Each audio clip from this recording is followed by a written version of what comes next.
2024 లేదా 25లో డిగ్రీ లేదా బీటెక్ చదివారా? సాఫ్ట్వేర్ జాబ్ కోసం ఎదురు చూస్తున్నారా? అయితే కోడ్ జ్ఞాన్ 100 డేస్ కోర్సులో చేరండి, జాబ్ సాధించండి. నమస్కారం, వెల్కమ్ టు సుమన్ టీవీ. నేను మీ యాంకర్ సిరి. చాలామంది ఈ మధ్య కాలంలో పెళ్లి కాకుండానే సహజీవనం చేస్తూ ఉన్నారు. అలాంటి సందర్భాల్లో అమ్మాయిని ఇబ్బంది పెట్టిన లేకుంటే మోసం చేసిన 498 సెక్షన్ వర్తిస్తుందంటారా?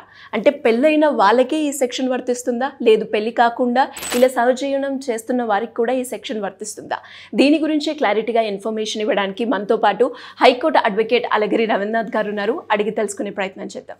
నమస్కారం సార్. నమస్తే అండి సిరి గారు. పెళ్లి కాకుండానే సహజీవనం చేసే వాళ్ళు ఈ మధ్య కాలంలో విపరీతంగా పెరిగిపోయింది అని చెప్పొచ్చు.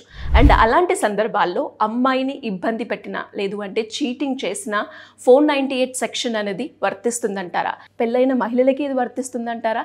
పెళ్లి కాని మహిళలకు కూడా ఇది వర్తిస్తుందంటారా? సమాజంలో మార్పులండి సిరి గారు. సమాజంలో మార్పులు రకరకాలుగా చెందుతూ ఉంది. పెళ్ళి అనేది ఇటీవల కాలంలో అమ్మాయిలు అబ్బాయిలు చాలామంది కూడా కొంతవరకు విముఖత చూపిస్తున్నారు. పెళ్ళి ఎందుకండి, ఇప్పుడు మాకు అవసరమా, రకరకాల సమస్యలు ఫేస్ చేస్తాం, ఇప్పుడు ఎలా ఉంటుందో మాకు తెలియదని చెప్పి అనే అబ్బాయిలు ఉన్నారు, అమ్మాయిలు కూడా ఉన్నారు. అయితే అలా అని చెప్పి ఆపోజిట్ జెండర్ మీద దూరంగా ఉంటున్నారా? ఉండే పరిస్థితి కాదు కదా, ప్రకృతి నియమం, తప్పనిసరిగా కలిసి ఉండాలి. సో వీళ్ళు ఏం చేస్తున్నారంటే లివ్ ఇన్ రిలేషన్షిప్కి వెళ్ళిపోతున్నారు.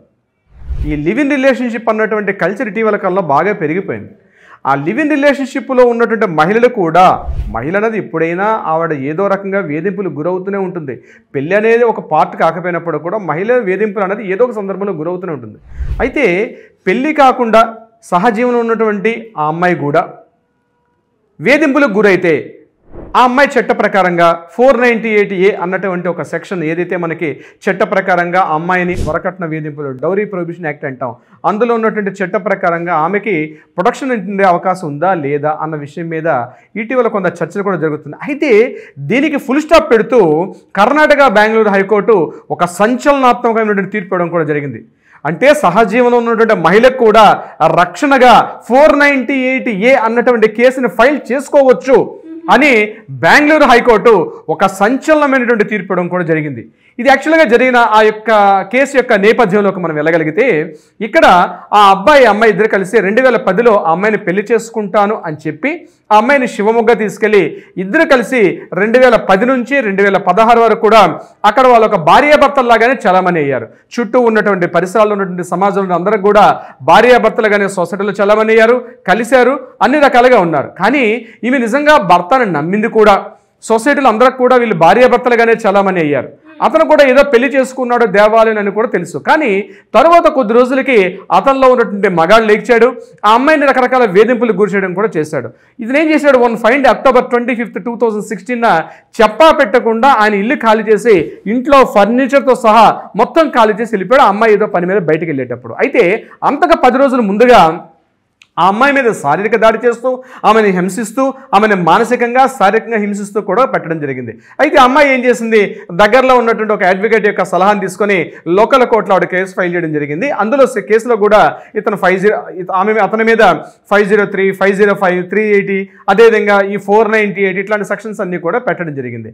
అయితే అతను ఈమె మీద దాడి చేస్తున్నట్టుగా కొన్ని కాలి మీద కిరోసిన్ పోసి కాల్చేసినటువంటి కొన్ని గుర్తులు, కాలిన గుర్తులు ఇవన్నీ కూడా తీసుకొని ఆమె మీద మిగిలిన సెక్షన్స్ ఉన్నాయి. అయితే ఈ సదర మహానుభావుడు ఏం చేశాడంటే హైకోర్టుకు వెళ్ళి నా మీద ఇంపోజ్ చేసే 498 నాకు చెల్లదు, ఎందుకంటే ఆమె నేను పెళ్లి చేసుకోలేదు, మా దగ్గర ఎటువంటి ఆధారాలు లేవు, పెళ్లి చేసుకోవాలంటే తప్పనిసరిగా కోర్టుకి ఆధారాలు చూపించాలి, తాళిబట్టు కడుతున్నటువంటివి, తలంబరాలు రాలుతున్నట్టుగా, అదేవిధంగా సప్తపదులు తిరిగినట్టుగా, పెద్దలు ఉన్నట్టుగా, వధూవరులు వేడుక మీద కూర్చున్నట్టుగా ఉన్నటువంటి కొన్ని ఫొటోస్ అనేవి కోర్టు సబ్మిట్ చేయాలి. మా మధ్య సంప్రదాయపరమైనటువంటి ఏది, అది ఏ మతమైనా కావచ్చు, సంప్రదాయపరమైనటువంటి ఏ రకమైన గుర్తింపులు కూడా మా దగ్గర లేవు, మా దగ్గర ఆధారాలు లేవు, కాబట్టి 498A అన్నటువంటి సెక్షన్ నాకు వర్తించదు అని చెప్పి హైకోర్టులో ఆయన క్వాష్ పిటిషన్ వెళ్ళినప్పుడు అప్పుడు కోర్టు సూటిగా బెంగళూరు హైకోర్టు జస్టిస్ అక్కడ చెప్పినటువంటి తీర్పు చాలా మందికి ఒక చెంపపెట్టుగా మిగిలింది. ఏమన్నారంటే, సొసైటీలో మీరు భార్యాభర్తలుగా చలామణి అవుతున్నారు, మీరు ఆమెతోటి కలిసి ఉన్నారు, దీనికి ఆధారాలు ఉన్నాయి, ఇద్దరు కలిశారు, సొసైటీలో చుట్టుపక్కల వాళ్ళు చూశారు, మీరిద్దరు భార్యాభర్తలుగా చాలామంది అయ్యారు, కాబట్టి మీరు వేధింపులు గురి చేశారు, ఆమెను మానసికంగా, శారీరకంగా, సామాజికంగా, ఆర్థికంగా అనేక రకాల ఇబ్బందులు గురి చేశారు. అది కాకుండా కొంత అమౌంట్ తెమ్మని చెప్పినట్టుగా ఫోన్ చార్ట్స్ చేసినట్టు ఆధారాలు కూడా ఉన్నాయి. కాబట్టి 498A అన్న సెక్షన్ ఏదైతే ఉందో, పెళ్లి చేసుకోవాలన్నటువంటి ఏదైతే మన చట్టం ఉన్నప్పటికీ కూడా అది కేవలం పెళ్లికే కాదు, సహజీవనం ఉన్నటువంటి స్త్రీ పురుషులకు కూడా వర్తిస్తుంది. కాబట్టి ఆ అమ్మాయి మీద ఆ అమ్మాయి పెట్టిన 498A కేసు అనేది డిస్మిస్ చేయడం కుదరదు. ఈ యాస్టిస్గా ఈ కేసును చేయమని చెప్పి కింద ఉన్నటువంటి కోర్టుకు మళ్ళీ హైకోర్టు చెప్పడం కూడా జరిగింది. సో ఈ యొక్క జడ్జిమెంట్ వల్ల మనకు తెలిసింది ఏంటి అంటే 498A అన్నది కేసు కేవలం పెళ్లి చేసుకోలేదు కాబట్టి నేను తప్పించుకుంటా 498A అన్నటువంటి సెక్షన్ ఏంటంటే కుదరదు. పెళ్లి చేసుకోకపోయినా కలిసి సహజీవనం చేస్తున్నా మీరు స్త్రీ పురుషులుగా సొసైటీలో చలామణి అవుతున్నారంటే తప్పనిసరిగా 498కి మీరు ఆమెని ఇబ్బందులకు గురి చేస్తూ ఉంటే అవి సరైన రుజువులు సాక్ష్యాధారాలు ఉంటే ఆమె 498A కేసు ఉంది నిరభ్యంతరంగా పెట్టుకోవచ్చు సిరిగారు. అంటే ఎలా సార్, ఇంకా దీనికి సంబంధించి ఎలాంటి ఇన్ఫర్మేషన్ క్లారిటీగా కావాలి అనుకునే వాళ్ళు ఎవరైనా మిమ్మల్ని అప్రోచ్ అవ్వాలి అంటే ఏ విధంగా ఉంటుందంట? తప్పనిసరిగా సిరి గారు, దీని మీద మీకు సలహా సంప్రదింపులు కావాలంటే కింద స్క్రోల్ అవుతుంది నెంబర్ని కాంటాక్ట్ చేయండి. తప్పనిసరిగా మా లీగల్ టీం మీకు ఎప్పుడు అందుబాటులో ఉంటారు. మీకు ఎప్పుడు కూడా అందుబాటులో ఎనీ టైం 24/7 అందుబాటులో ఉంటారు. కింద నంబర్ని స్క్రోల్ చేయండి. అది కాకుండా కోర్టులో ఏదైనా వివాదాలు ఉన్నాయి, పరిష్కారం కావాలంటే వాళ్ళు కూడా నిరభ్యంతరంగా కింద కాంటాక్ట్ చేయండి. మీకు తప్పనిసరిగా పరిష్కారం దొరికే అవకాశం ఉంటుంది.